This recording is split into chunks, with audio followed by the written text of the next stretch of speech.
બનાવું, આમ બનાવું, આમ. એ જ કાર્યનો ઉત્સાહ કેવો થાય. ભગવાન નિમિત્ત બની જાય ને ત્યારે કર્મ કરવાનો પણ ઉત્સાહ કેવો બદલાઈ જાય.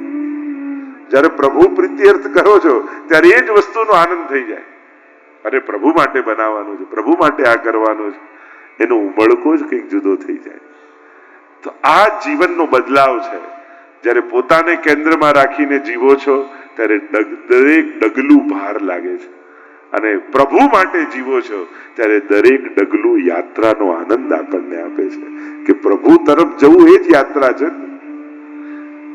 બે વસ્તુ છે જીવનમાં, યાત્રા ને પરિક્રમા. વ્રજમાં આવો ત્યારે વ્રજ યાત્રા ને ગિરિરાજજીની પરિક્રમા. ભગવાન તરફ જવું એને કહેવાય યાત્રા, અને જમણો હાથ એની તરફ રહે એ રીતે ગોળ ફરવું એને કહેવાય પરિક્રમા. એટલે આપણું દરેક કર્મ એ યાત્રા અને દરેક વૃત્તિ એ પરિક્રમા બની જાય તો જીવન વૈષ્ણવતાથી સુગંધિત થઈ જાય. આપણા દરેક વિચારો બસ એની જ પરિક્રમા કરતા રહે. કેન્દ્રમાં એ જ હોય, એની આજુબાજુ જ મન ફરતું રહે. ત્યારે માનવું કે હવે મન પરિક્રમામાં લાગી ગયું છે.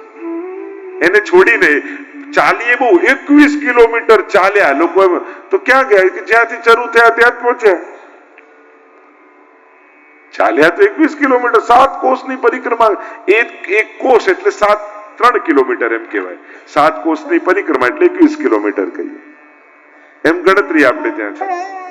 ચાલ્યા આટલું, પહોંચ્યા ક્યાં? જ્યાંથી શરૂ થયા ત્યાં. બસ ભક્તની દોડ એ જ છે, ભગવાનથી શરૂ થાય અને પ્રભુમાં જ વિરામ પામે. એટલે મન ની ચંચળતા છે ને, મન એક જગ્યાએ ના બેસે. ચંચળતા જ એનું હેલ્ધીપણું છે. લોકો કે સ્થિર સ્થિર સ્થિર, એને બિચારાને બીમાર પાડી દેશો. એ સ્થિર ના રહે. એ તો યોગીઓનું સ્થિર રહે, યા પછી ડિપ્રેશન વાળાનું સ્થિર હોય, જેને કોઈ ઈચ્છા જ ના હોય. હેલ્ધી મન તો ચંચળ જ હોય, એને તો ફરવું જ ગમે.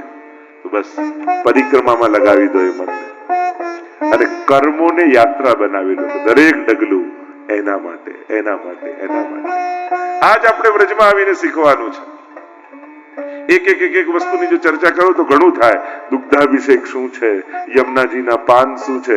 આપણા જીવન સાથે આ બધું જોડી લઈએ ને તો આપણું જીવન જ આ જાતે જ વ્રજવાસી બનશે. પછી જ્યાં રહો ત્યાં વ્રજવાસી બનીને રહેશે. જો જીવનના મહામંત્રો મળી જશે તો આ બધી ચર્ચાઓ આગળ રોજ બરોજ. વ્રજ ભાગવત મહોત્સવ છે એટલે ભાગવતની દરેક ઘટનાઓ સાથે વ્રજ જોડાયેલું રહેશે. એમ તો જોડાયેલું જ છે, પણ છતાંય દરેક પ્રસંગોને આપણે એ રીતે જોતા જઈશું. સચ્ચિદાનંદ રૂપાય, એ રૂપ વાળો છે, અને કેવું સુંદર એનું રૂપ. એને જોઈએ. વાકે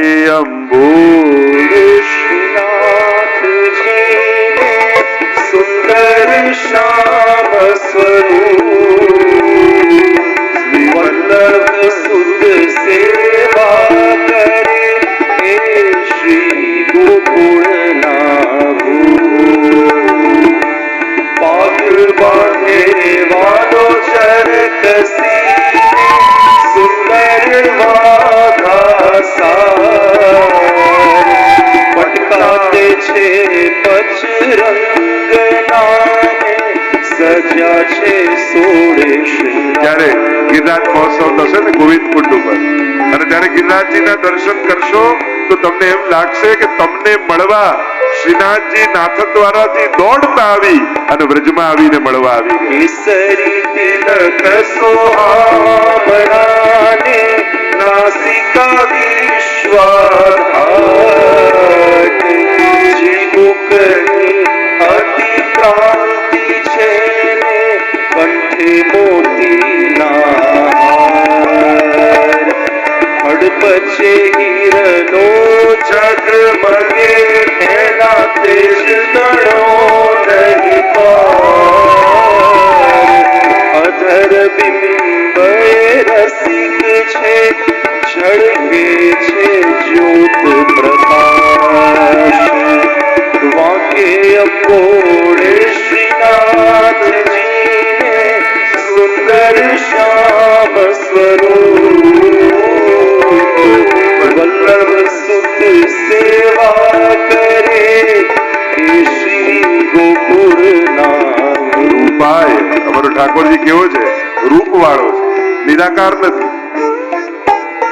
આંખ બંધ કરીને એને વિચારવો પડે એવો નથી. અહીંયા તો લોચન ભરી ભરી પીજેજી, આંખોથી એને પીવાય એવો છે. અને એમ પણ રસપાન જ છે. ખાલી દર્શન એ તો આંખનો વિષય, ખાલી શ્રવણ એ તો કાનનો વિષય.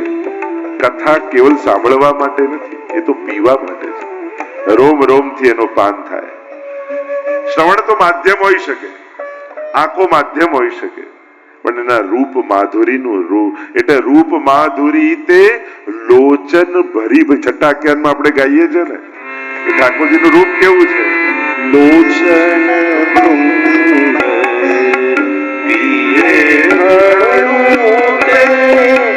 પ્રગટ મુખ મકરંદ કમળ પત્ર શ્રી આંગળી તે જોઈ જોઈ તાળ્યો પ્રભુની કમળ પત્ર સી આંગળી તે જોઈ જોઈ તાળ્યો ધન્ય. જોતા તૃપ્તિ ઉપજે પ્રભુ અધર સુધારસ પાય. ઉજલતા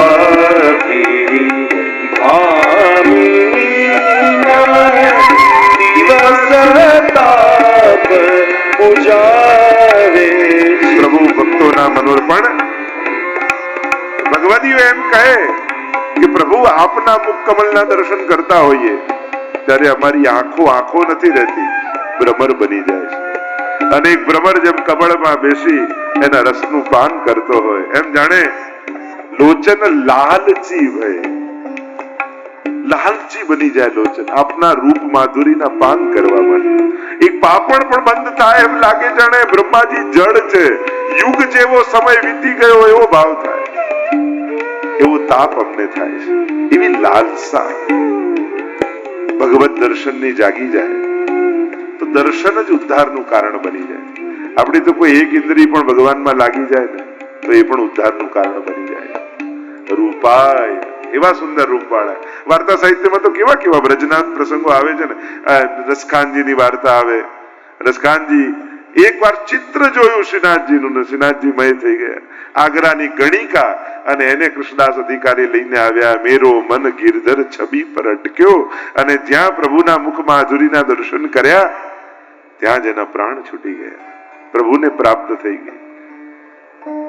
એવા પ્રભુ, એવા અમારા શ્રીનાથજી બાબા રૂપાય રૂપવાળા છે. એટલે કે આપણે તો ઠાકોરજીને શબ્દ, સ્પર્શ, રૂપ, રસ અને ગંધ આ પાંચે દ્વારા અનુભવવા છે.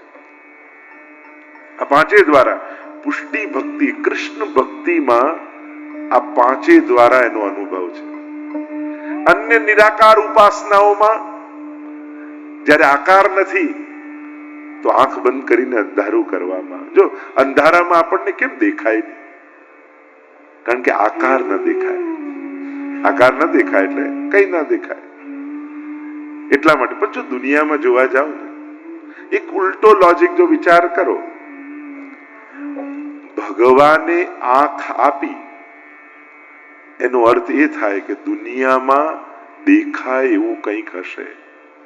કારણ કે કોઈ પણ વસ્તુ નકામી નથી. કંઈક કોઈક વસ્તુ માટે ભગવાને કાન આપ્યા એટલે કે સંભળાય એવું દુનિયામાં કંઈક છે તો જ આ મશીન ફિટ કર્યું ને ભગવાને. નહીં તો આ મશીનરીની જરૂર જ શું હતી? સ્વાદ હોય એવી કોઈ વસ્તુ હશે એટલે જ તો જીભ છે, નહીં તો સ્વાદ રાખવાની જરૂર શું હતી? નકામી વસ્તુ ભગવાન કોઈ આપતા નથી. ઘણી વાર કે કાન કેમ આપ્યા? તો કે ચશ્મા બરાબર ભરાવી શકાય ને એટલા માટે. તો એવું તો છે જ નહીં. દરેકનો કંઈક ઉપયોગ છે. સ્મેલ છે એટલે જ તો નાસિકા આપી, નહીં તો આ મશીનની જરૂર જ નથી. દુનિયામાં કંઈક એવું ભગવાને બનાવ્યું છે કે જેની સ્મેલ છે, જેને તમે સ્મેલ દ્વારા અનુભવ કરી શકો એવું ભગવાને સર્જજો. આપણું સર્જન આ બધાનો અનુભવ કરી શકે એવા પ્રકારની મશીનરી ભગવાને આપણામાં બનાવી. નહીં તો આવું દુનિયામાં બનાવ્યું ના હોત તો ભગવાને આવું બનાવવાની જરૂર જ નહોતી. એટલે આંખ પણ જોઈ શકે છે, એનો અર્થ ભગવાન એવું બનાવ્યું છે કે જેને જોવાય. હું તો ઘણી વાર એમ કહું ને, આંખની સફળતા અને આંખની સાર્થકતા. દૂરનું ચોખ્ખું જોઈ લે તો આંખો સફળ, પણ આંખેથી ભગવાન દેખાઈ જાય તો આંખ સાર્થક કહેવાય. પ્રભુ જોઈ લઈએ તો આંખની સાર્થકતા થઈ ગઈ, આંખ હોવું સફળ થઈ ગયું. એક છે આંખની સફળતા અને એક આંખ થકી આંખની સફળતા, આંખ હોવાની સફળતા.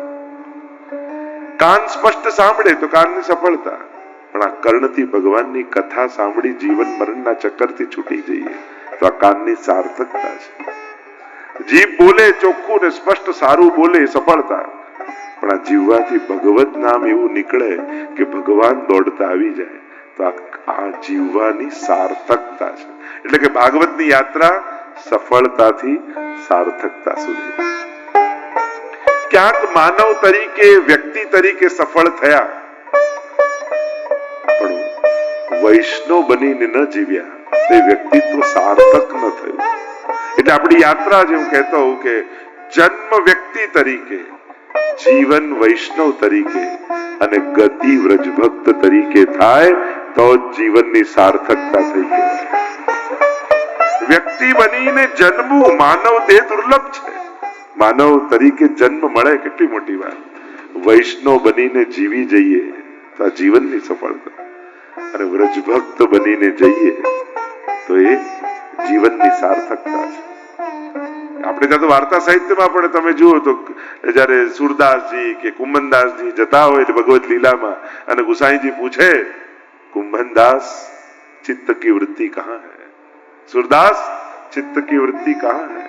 राधे बैठी तिलक सवारत, खंजन नैन रूप रस माते. युगल स्वरूप की वह अलौकिक लीला में भक्तों के चित्त एक व्रज भक्त बनकर लगे रहते.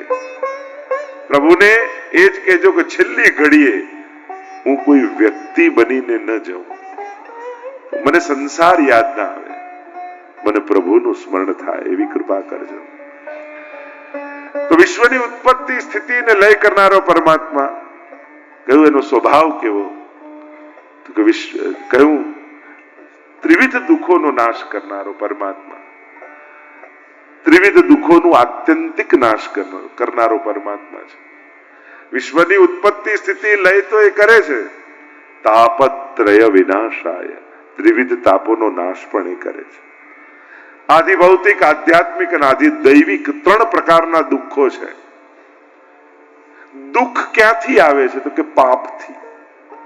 જીવનમાં જો પાપ નથી તો દુઃખ નથી. દુઃખનું મૂળ પાપ છે અને ભગવાન પાપનો જ નાશ કરી નાખે એટલે દુઃખ આવવાની સંભાવનાઓ સમાપ્ત થઈ જાય.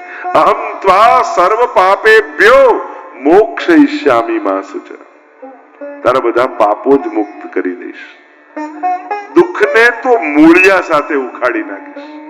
એટલે ત્રણ પ્રકારના દુઃખો મહાપ્રભુજીએ પણ કહ્યું ને, ત્રિદુઃખ સહનમ ધૈર્યમ મામૃતે સર્વત સદા તક્રવત દેહવત ભાવ્યમ જડવત ગોપ ભાર્યાવત. ત્રણેય પ્રકારના દુઃખો સહન કરવા. એ દેહ સંબંધી દુઃખો હોય, ઇન્દ્રિય સંબંધી દુઃખો હોય કે આત્મા સંબંધી દુઃખો, આ ત્રણેય પ્રકારના દુઃખ કયા છે?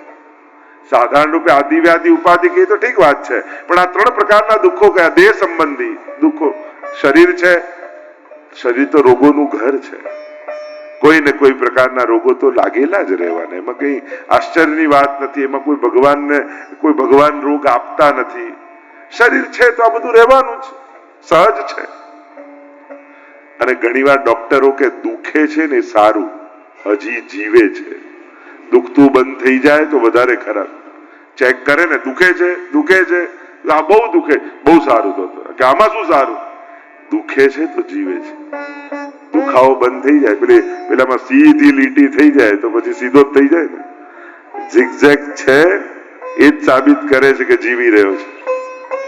તો ક્યાંક જીવન પોતાનો અનુભવ કરાવતો જ હોય છે. આદિ ભૌતિક, આધ્યાત્મિક દુઃખો, ઇન્દ્રિયો સંબંધી, પ્રારબ્ધ સંબંધી દુઃખો હોય.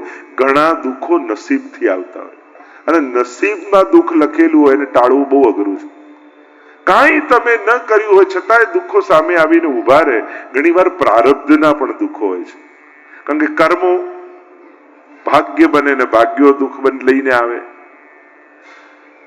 તો તક્રવત મહાપ્રભુજીનો ઉપાય બતાવે છે.